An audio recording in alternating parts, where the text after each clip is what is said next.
The following is a special presentation of Tony Kurre Radio.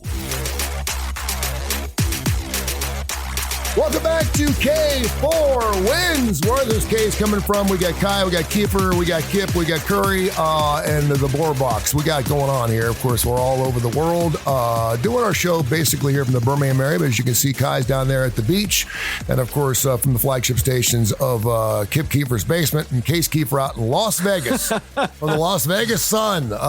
We all got fine studios we're broadcasting from, so we're looking forward to it. By the way, we're going to be on the Coastal Sports Network next Tuesday. We'll be down in Fort Myers, Florida. Looking forward to that. And perhaps all three of us will join Kai maybe down here in the next few weeks. Maybe we can do a show from Fort Myers. That'd be kind of fun to do a show from 102.9, the game down there. We greatly appreciate Angel and his entire crew for letting us be a partnership with those guys. Great day to be doing a show because there are so many great things going on. The NBA playoffs, of course, continue, and the championship series gets underway, starts on Thursday night. Coming up tomorrow night, the NHL, Florida, Edmonton, a rematch of last year's playoff. Right off the top, Case, Las Vegas buzzing, Bubby. I love seeing playoff series, and particularly when it comes down to championship series for two of our biggest sports within a day of each other.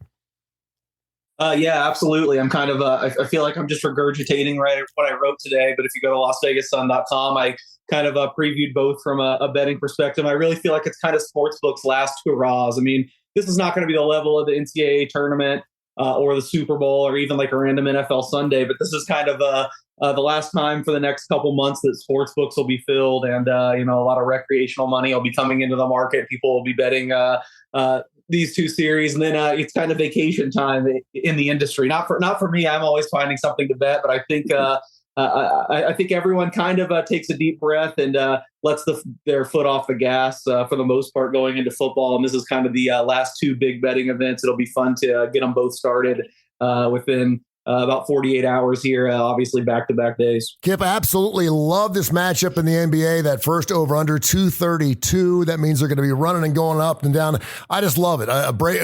Just breakneck fast speed for the Indiana Pacers. But you know what? They're not even getting a sniff of respect against an OKC squad, which, by the way, is the youngest team to make the NBA championship since Portland back in 1976. They averaged 25.3 miles an hour. Yeah, so it's been a long time. This is a young team. It's going to be around for a long time. SAG, of course, fronting that. He's about ready to set some records, too, alongside LeBron James and Michael Jordan and some of his prowess as far as in 35-point games and assists. But can the Pacers go 6, 7? Can they actually win this series?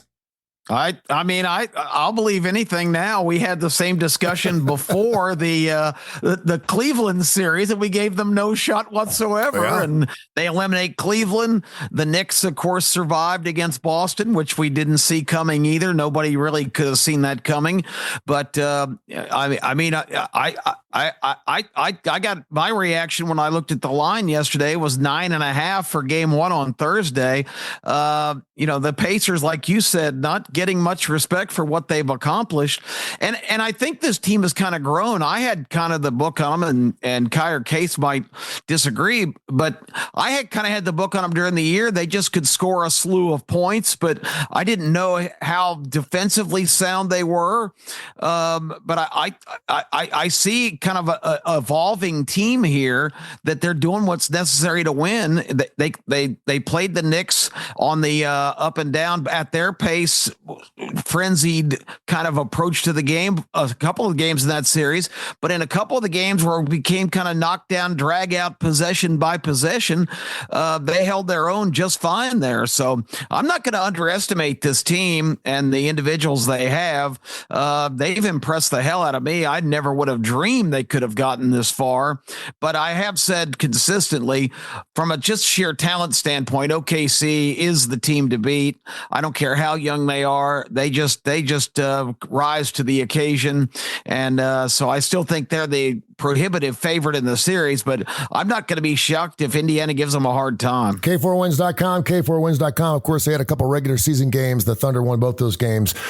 First game by 21, the second game by 6. Really interesting stat I found. This is a Tony Kurre stat for you, Kai, just before we get to you and our numbers from last week. This is pretty amazing, too. When OKC limits opponents to 110 or fewer, The Thunder's 10-0 in the playoffs. When the Pacers score 110 or more, they're 12-0 and 0-4 under 110. So that 110 number is a huge number for the Pacers.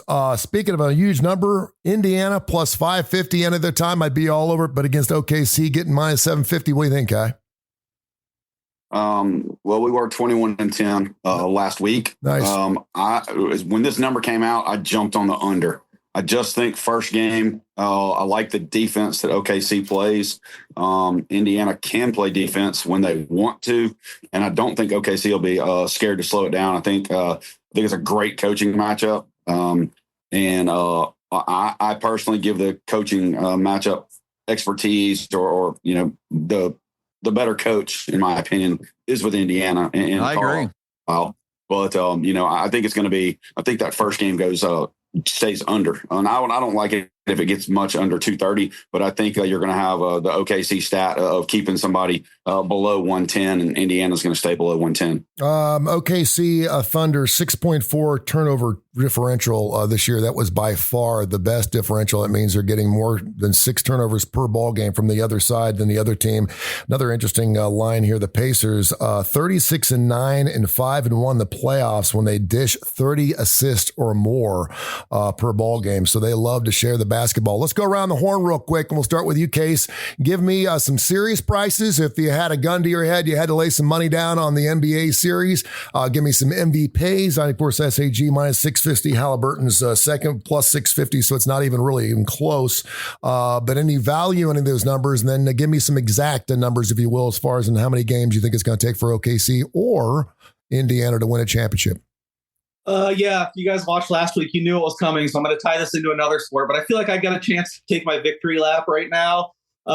For starting last week's show saying Vanderbilt, Texas, and Georgia were pretenders. Yes. They were not going to win the College World Series. I really had a chance to put pie in my face, but instead I got a victory lap. So maybe this is a new segment, victory lap or pie in my face. So I'm going to give you another chance. Oh, that's a good one. For me to make a fool of myself here on the NBA Finals.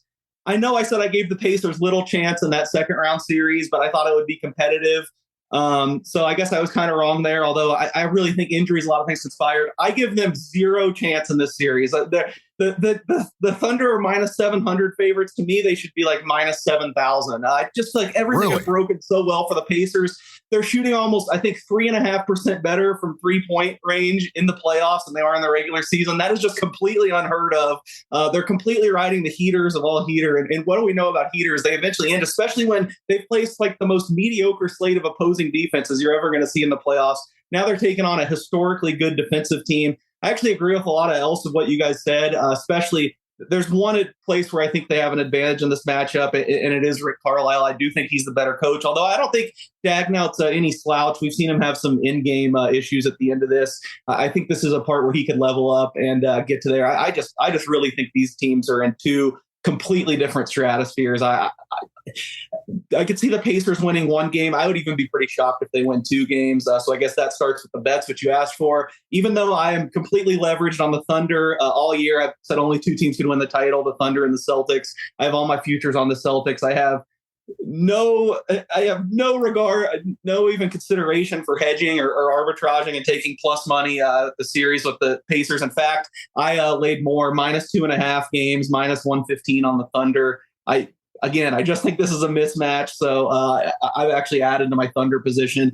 This would be the biggest NBA Finals upset since the Pistons over the Lakers. And on paper, I was a little worried until I dug more into it. Just on paper, I think this is an even bigger mismatch than that was. I don't see it. So we'll see. 2 weeks when the series is over, we'll see if it's another victory lap or pie in my face with that one. I agree with Kai on game 1 too. I actually don't have any game 1 bets, but some sports books across the country are now flashing under 231.5. Not here in Vegas yet. That's kind of my buy point. I want 230. I want 231.5 under. Can only get 231 right now. I'm going to be patient because I think there's going to be a lot of interest in people playing the over in this first game. But the beginning of finals usually play pretty cagey. Like I said, Indiana has just not played a defense the caliber of Oklahoma City's all year. They struggled with Oklahoma City's defense the 2 games they played during the year, like you said. And I think the 21-point win, Chet Holmgren didn't even play. I mean, Holmgren was hurt for several months. Now he's kind of hit another level in his defensive maturity. I think this game will play a little bit slower. I think it's going to take some time for Indiana to adjust. I think Oklahoma City will be happy to slow it down. So I do like the under here. Not something I've bet yet, but once it hits 231.5 in Vegas, I'll be on that. And if you really want to bet on the series, I think Oklahoma City -2.5, -115 games. An MVP to me, it should be 1-1 Shai Gilgeous-Alexander in Oklahoma City. So this is not typically something I would tell people to do, but you can find SGA as low as -500 to be the favorite. I know everyone loves parlaying, and a lot of books allow you to parlay futures now. I would just pair. No one likes laying 500, so I would find SGA -500 and find it with, I don't know, a big baseball favorite you like. Hell, the WNBA, the New York Liberty are so much better than everyone else. Do a futures parlay with that. Just find something to parlay the SGA -500 with. Of course, nothing's 100%. He could get injured, but I really think that SGA MVP price should be almost the exact same as the Thunder to win the series, and it's not right now. Yeah, and that big nut in the last series with Indiana and the Knicks, of course, everyone kept saying, the Knicks could stay with his team, but could they stay with him in a 7-game series? Well, you can't stay with Indiana a 7-game series because they are so young getting up and down the court, but it ain't going to be a 7-game series against OKC. It'll be a 4-game series or maybe a 5-game series. By the way, do you remember what the Pacers were preseason to win the NBA championship? I know. I had looked up. They were 30-1, pretty widespread to win the Eastern Conference going into the playoffs. They were 50 to win 50-1 to win the NBA championship. Kip, do they have a shot? As I said before, I won't be surprised if they're competitive, but I don't think they have a shot to win the series. We did on the starting lineup about a month ago. You and I ventured into the Legend Cave, which is always an ominous chore. And he posed the question, who's going to be the NBA champion? And I think both you and I, before the playoffs even started, said OKC. They had the most talented team. And that's not what Legend wanted to hear, being a big Boston Celtics fan, but sometimes you got to be unpopular. But I've been pretty much on that bandwagon the whole playoffs, that they're the best team. Was surprised that they had such a struggle with the Nuggets, but they survived that, and I think maybe you even grow as a team a little bit if it all doesn't just come easy. So the way they dispatched a good Minnesota team down in the last couple of games was pretty impressive to me. So I don't think they can win it. I can say with absolute certainty who the biggest loser is in the NBA playoffs. It is the TV executives and the league executives who have to now grin and bear the fact that the two teams in the finals are the 25th and 45th ranked markets in the United States. Go sell that, man. Go sell that. Indianapolis is the 25th highest. Oklahoma City is the 45th. It is literally the end of the earth as far as TV markets who could have made the playoffs, or could have made the finals, I should say. And it just amuses me that ahead of the Indianapolis in the top 24, there are 19 NBA franchises that are all trunk slammers sitting on the sidelines watching this now. It's 25 against 45. Which is kind of hard to imagine, but that's what we've got in the NBA Finals. So Indianapolis and Oklahoma City guys, executives at ABC and ESPN are out on ledges on Park Avenue getting ready to jump. Same thing out in LA. It's amazing that two of the smaller television markets in the entire country get in the finals. What's amazing, too, about OKC is they are the youngest team in the NBA, and they're undoubtedly going to win an NBA championship. It's got to feel really good if you're upper management. You got the youngest team in the NBA, stick it together, keep it together. And then all of a sudden, ton of future assets, too. Oh, my gosh, it's unbelievable. And then I'm looking at the Knicks this morning, and every headline is, should the Knicks go all out and get Antetokounmpo just because they did? And I'm thinking to myself, and so I started going piece by piece. This is maybe one of the best teams I've seen in the NBA. I mean, you got SAG who can go up and down the floor and score 35 and 10 every single night. But I mean, just from a team aspect, it just goes to show that chemistry means a lot of great stuff. Kai, any other thoughts on the NBA championships before we jump into some Major League Baseball? We got some college stuff and the NHL starting this week as well. No, I mean, I like Case's parlay idea. I think you could parlay it. I mean, even it's a high odds, but you could parlay it, with Oklahoma City, for the thing. I'm still not giving up on Indiana though. I don't think I could put -2.5. I think Indiana's going to surprise and win 2 games. I really do. I don't think they can win 4 out of 7 games, but I think they can win 2 and maybe 3. Although I do think, and that's strictly because of coaching, in my opinion. Totally agree on everything else. I'll go under in that first game. But after that, no, I think it's Oklahoma City. Assuming OKC wins the first couple of ball games, what will that line be when they go back to Indiana? It should be like 4.5 based on what it is right now. Although there's always a big jump for game 3, especially if they're down 2-0. So I wouldn't be surprised if it ends up being 3.5 or 4. And one non-betting thought I will say, I guess another bold proclamation. If I'm dead wrong and the Pacers win this series, I would make Oklahoma City the favorite to have Giannis next year. Like you talked about all their young talent. They have so many picks. They have all these other teams' picks. They could put together a better package for Giannis than anyone. So if they somehow stumble down the stretch here and have to make a change, that's an easy button to press. I think there's a good chance if they lose, Giannis is in the Thunder next year, as long as he go to Oklahoma City. I got a question for you. Hey, I got a question, Tony. What's the over-under? I'm going to go at 4.5 minutes of game 1 before LeBron, Luka, and the Lakers are mentioned. Especially on ESPN. ESPN has the broadcasting rights, right? So Yep. Well, it's amazing too because I think just chemistry plays into so many different things. When you're talking about, I heard some interesting talk about Kevin Durant too, and is he a great basketball player? Yeah, he's top 5 guy all time. Do you want him on your basketball team as of right now? Or is he that guy that's going to be the distributor, a guy that's actually going to make your team better or make the players around him better? Probably not. He's a great guy. He's good for 35 every single night, but is he going to win you a championship? I don't know. And that's the difference between, say, an SAG. And it's going to be interesting too, because SAG is so damn young. I don't think he even realizes what he's doing right now. He's just lights out, just a fantastic basketball player, the MVP of the league. All right, let's get into NHL. We have a rematch of last year's Florida-Edmonton series. Of course, the Panthers got that done last year. A rematch, and about as evenly as it goes. Kip, we'll start with you. Edmonton minus $1.30 for the series. Florida plus 10. I love this. I'm not a big hockey guy. I'm trying. I want to be a big hockey guy. Tell me why I should take Edmonton or why I should take the Florida Panthers in the NHL playoffs. Well, all the premises, all the things I always base my criticism of Edmonton on have been kind of destroyed in this playoffs sequence, because Edmonton is a team that always had the superstar scorers and the flashy players. But until this year, from a defensive standpoint and even consistent goaltending, never was their strong suit. And in the NHL playoffs, that has been a death knell for them. They made it all the way to Game 7 last year. I was with Case when Florida wrapped it up 2-1 in a defensive struggle in Game 7. And I know Case just hit the jackpot with that, with all of his futures bets and everything else. That was one of his biggest nights to date last year, that last game. This series feels a little different to me. I think this Edmonton team is better defensively. They've picked up some parts. I don't know if they're 100% healthy. Having a whole week off between games is a big benefit.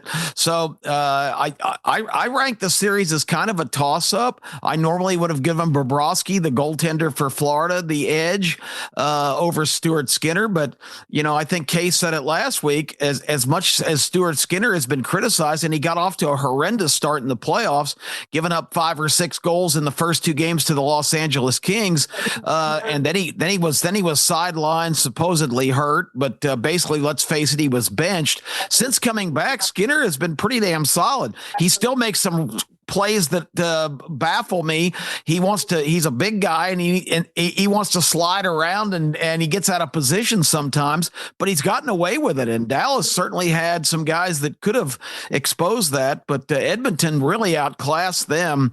And so I'm kind of in the mode that this is going to be another 7-game series, and is a toss-up, because the Panthers have been odd too. The Panthers have had great showings on the road a couple times, and then gone home and been shut out twice in critical games and series. So I just think take your shot. I'm interested to hear what the other guys think, but I think Edmonton has just as good a chance to win this series as the Panthers do. Case got a lot of cash. I want to put it on a series. Who am I taking? Oh, that's a tough one. I mean, as you know, I've probably mentioned every week, I have a lot of money on the Oilers to win the Stanley Cup. So I'm riding with the Oilers in that regard. However, I will say I put in, I guess, technically one of the biggest bets of my life on Florida plus 1.5 games minus 200, hoping it goes just so I get off, just so I'm not totally devastated if the Oilers lose. Hopefully it goes 7 and the Oilers win and I can cash both. Man, this is a terrific series. I agree with I think almost everything Kip said it. And I would rewind to the Vegas Edmonton series as far as my thoughts. If you watched the show back then, you probably remember I was hemming and hawing. I ultimately said I liked Edmonton better, expected them to win. I ended up betting them to win the series, but I was so conflicted because numbers wise, it was really hard to get them to be a favorite over Vegas. I think if you use the data like I do for the full season, you would come out with Vegas as a slight favorite there. And we're dealing with the same thing here. I think any way you slice it analytically from the data, I think it's hard not to have Florida as a slight favorite, but I just think there's something different about the Oilers in the playoffs. It's not usually like this in the NHL where we talk about, teams being so tough and going after it every game. But, to me, the Oilers are kind of like, I guess like that decade ago LeBron teams with the Cavs, where every year one year during the regular season, they were amazing. But I think the other 3 or 4 years, they were kind of just, sleepwalking. They were kind of resting guys. They weren't playing that hard till the playoffs. Like Toronto would come in as kind of a co-favorite with them a couple of years because they had a better record, were better than the regular season. And Cleveland would just stomp them. I mean, to me, I think Edmonton's very, very deliberate with, not going all out in the regular season. To me, they've just hit another gear in the postseason. They have a lot of older guys around, Connor McDavid and Leon Draisaitl, who just look reinvigorated by the playoffs. Now with I think they have the best defensive pairing in this game with Evan Bouchard, who's an absolute superstar, is probably going to get one of the biggest defensive contracts in NHL history this offseason. Now Matthias Ekholm's back with him. I mean, their top pairing. They're not as good defensively overall as Florida, but their top pairing is better than any pairing Florida has. And then the second one, as I've said time and time again, Wallman and Klingberg. Klingberg, one of those veterans that's been revitalized, has been really good too. So defensively, I think it's pretty close.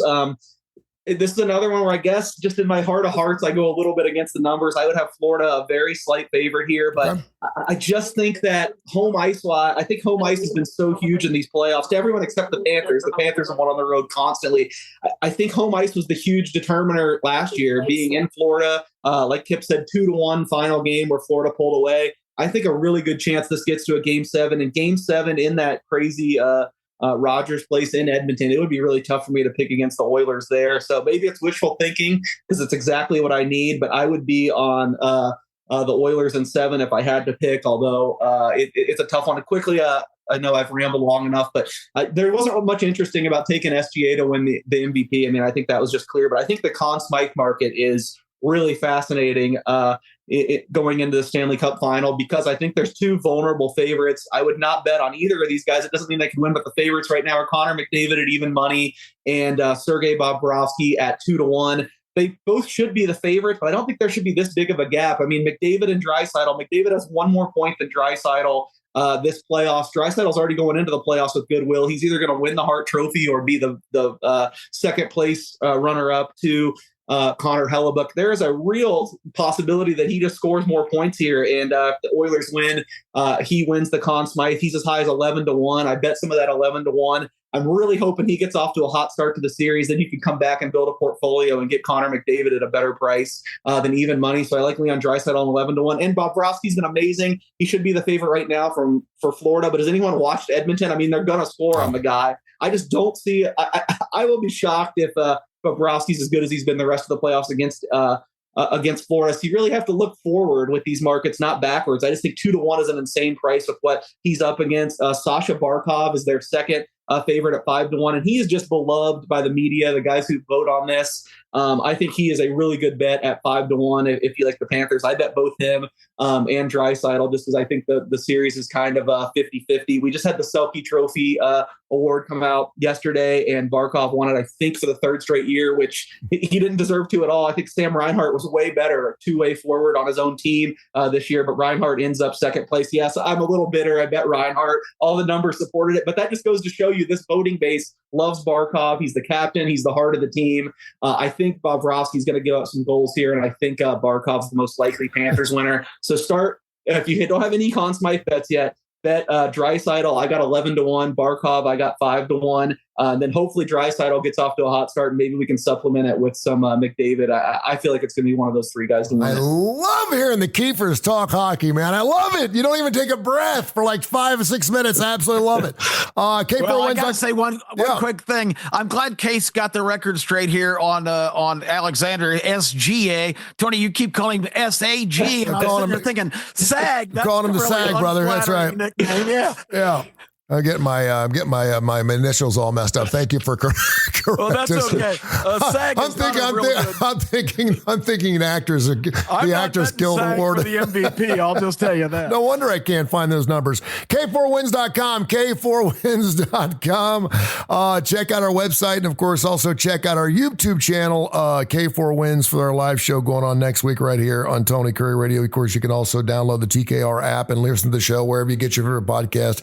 It's available on every major industry out there. You know, it's funny. We always hear, Kai, the saying, steal one at home or steal one on the road, depending on which team you are. And it's always important. Home field's always important, whether it's NHL, NBA, or anything else. But this year, certainly in the NBA, when you see like the Knicks, going 5-1 on the road, man, it's not always that way. But I guess you really have to look at each individual team and how well they particularly play at home in the NHL. How's that play out for you? I'm not anywhere near as versed as those two guys in hockey, and I can't give you all the reasons, but I hope I'm wrong for Case's sake, because I hadn't played anything, but I like Florida in this series, although I think Edmonton is the tougher team. If Florida can steal game 1 or game 2, I like Florida in 6. All right, there you have it. I love it. Lots to get into here, lots of college basketball. Of course, it's going to be right around the corner, as well as college football. We're going to cover every major sport. We even do women's sports as well. College baseball is huge right now. We'll talk about that right now. The Yanks, the Tigers, the Mariners, the Mets, the Cubs, the Dodgers, and Major League Baseball right now have the divisions. The Jays have won 5 in a row. Mets 4 in a row. The Brew Crew, who takes on my Cincinnati Reds again later on this evening, have won 8 in a row. Kai, we'll start with you because you're our MLB expert. Anything interesting going on in the world of Major League Baseball that's kind of taken your ear? I would love to tell you yes, but, in all reality, that's why it's a great thing for 4 of us, because when one of us is out of it, like I have been, we had baseball Saturday and Sunday, got done Sunday night at 9:00, drove to the beach, got baseball again today. Can I place action on your son's team? Will you take action? Well, we blew a 4-run lead in the state finals and lost Sunday night. So now we're down here. So, we'll see how that goes. But, my bet of the weekend is Arkansas over Tennessee. I think looking at it, for some reason, Arkansas is either a very small favorite or Tennessee's favorite. I don't like the way Tennessee's playing, but Arkansas and that super regional, I really like that. You got to give it to Case, like he said. I mean, golly, the SEC looked bad. It's awful. These first round. Vandy out, as the 1 seed, Texas the 2 seed out. The way Georgia played, the way Kentucky played, Ole Miss and Mississippi State. I mean, I wasn't impressed with any of the SEC teams outside of maybe one game for Auburn and then a couple of games for Arkansas. Yeah, go ahead, Case. I was just going to say Arkansas. Yeah, I saw the one sportsbook that posted super regionals here. Arkansas is only a -120 favorite against Tennessee. I'm terrified of that regionals. As you know, I'm on Arkansas. Yeah. I think Tennessee's been hard to trust, but man, they have all the pieces. So I would not be surprised if either team wins here. I hope Kai is wrong about the hockey, but right about the baseball, and Arkansas gets it done. And yeah, I kind of I don't think I really voiced this, but yeah, I still think it's most likely an SEC team wins. But since I've done this seriously, betting futures wise, it's really kind of been just look at the best SEC teams, figure out who that is, and bet them. Because I really felt like there was a gap between the league and everyone else. I do think they've maybe kind of come back to the pack this year, just as the ACC was so good, and I think North Carolina looks awfully scary. They're in the other side of the bracket. So the Tar Heels are kind of the other team I'm really worried about. I would be worried about Florida State, too, especially with Jamie Arnold, who's probably going to be the first or second player taken in the MLB draft. But they have to go all the way to Corvallis. And Oregon State looks really, really strong, too. It's tough to judge them just because obviously they're not even in a major conference. They've had such a weak strength of schedule, but they came through and got it done in the regional. I think that's such a tough trip for Florida State. So at least I got two teams that I'm scared of. One of them has to go home. It's unfortunate to be either Arkansas or Tennessee. And I just wanted to add real quick, Major League Baseball, if anything interesting is going on. This is a huge day in Major League Baseball, at least for me, and I'm sure other people that bet future markets and are tied in. Jack Coglione, former Florida star, almost brought Florida to the national championship, did get them to the national championship game, finally called up by the Royals. The Royals can't hit. The guy's hitting a home run or two every single night in the minor leagues, and because of service time manipulation, they never called him up. Going into the season, I bet some 50-1 on him to win Rookie of the Year.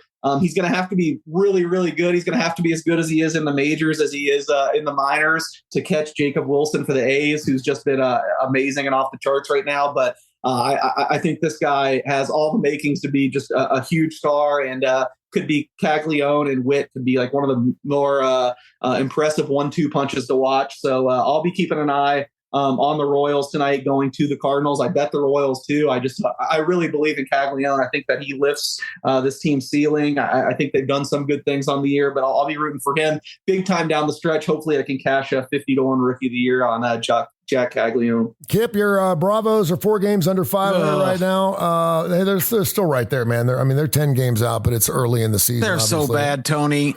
We don't have to have windmill power all over the country. Just channel everything from Atlanta, from Truist Field. They swing and miss. They create more wind than any team.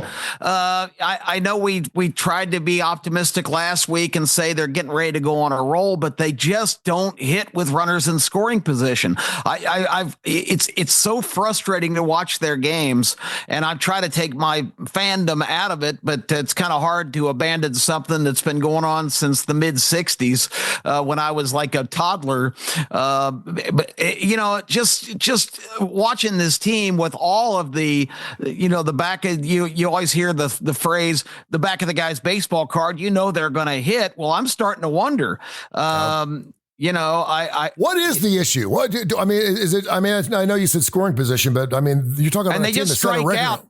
Yeah. The Braves probably have set a record. I don't know if they trace this kind of stuff, but the Braves have had situations all year where they've got twice in the Boston series. They had runners on second and third with nobody out and didn't score. They came and put the ball in play. They strike out twice, and then somebody dribbles back to the mound. It just happens game after game after game. And, I thought Michael Harris was going to break out, the Rookie of the Year 2 years ago. I thought he was going to have a big year. He's laboring down around 230. Austin Riley gets hot and hits a couple home runs in a course space of a week, and then he strikes out like every time he comes up for the next 3 weeks. His average is back down in the 260s. Olsen's been hot, but he's been hot enough to get up to 239. That's how bad he was struggling before. Ozuna, to me, looks like he might be starting to lose it a little. I'm just concerned. This team has really good starting pitching. Really good. Spencer Schwellenbach is going to be a superstar. He's probably the best major league pitcher stuff-wise in the league that nobody's heard of.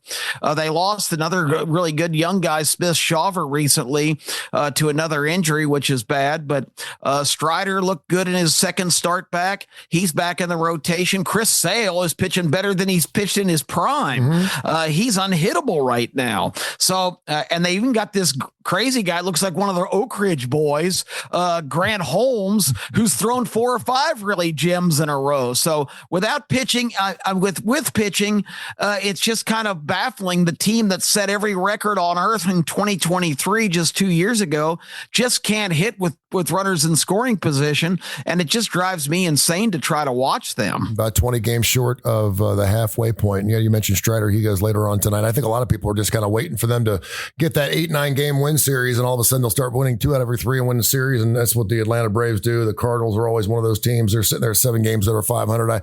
I hate the Cardinals because my wife is from the St. Louis area, or my ex-wife is from the St. Louis area. It doesn't matter who's on the Cardinals, man. Every time I turn around, they're winning baseball games. Like they just went on an 8-game winning series. And now, of course, the Milwaukee Brewers are doing the same thing. Kai, real quick, Major League Baseball, talk some college stuff as well. Anything else pique your interest here before we let everyone rip?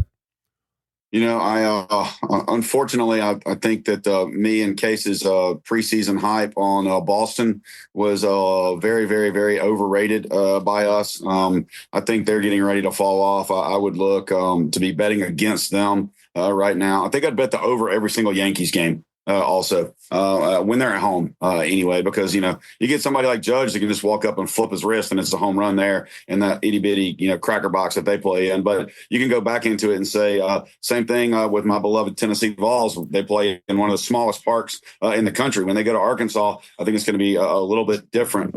I can't wait for next week when we get into the College World Series. It's one of my favorite times of the year.